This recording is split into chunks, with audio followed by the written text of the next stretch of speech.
Why are complex issues so difficult, and why do they so often result in conflict? One reason is they almost always involve risk and uncertainty. Understanding how your audience perceives and manages risk can help you better understand the issue. When you acknowledge and address risk up front, whether you're talking to one person, a small group, or a large meeting, you likely have more success discussing the complex issues that are important to them. So what is risk? It's the possibility that a situation will expose us to harm. It involves constantly changing variables that we have little or no control over and that we may not totally understand. A complex issue like the construction of a natural gas pipeline feels full of risks, especially when we don't know how many details. What happens if there is a leak? Are explosions possible? Will there be any issues? It's easy to see how a sense of uncertainty can quickly escalate into what appears to be a major risk factor. Understanding how a person perceives risk is important. We tend to tolerate more risk when we enter into a situation voluntarily rather than having it forced upon us. It's human nature. We're more willing to do something if asked rather than being told we must do it.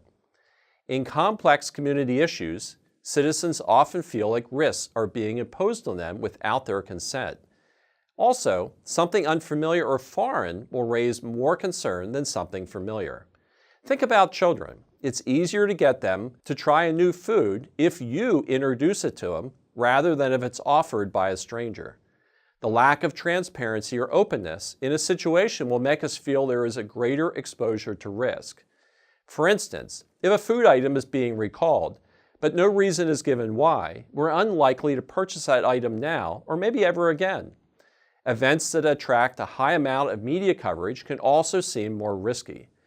News predictions of a major winter storm or a hurricane can increase our fear and thus a greater sense of risk. When discussing a complex issue, emphasize the benefits as well as the risks.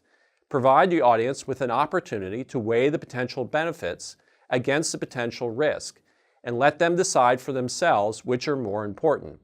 It's also important to help people sort out the possible risk from the probable risks. For example, it is possible that the chair I'm sitting in can break. Although possible, if the chair is solidly built, the probability of it breaking is small. By focusing on the probable risks, we can help people gain perspective on the important aspects of an issue, rather than being overwhelmed by all the possibilities. While people's perception of the risk involved in a complex issue is important, how people react to risk is equally important. How do people become comfortable with risks imposed by a change in their community, the development of a resource near them, or even a personal issue?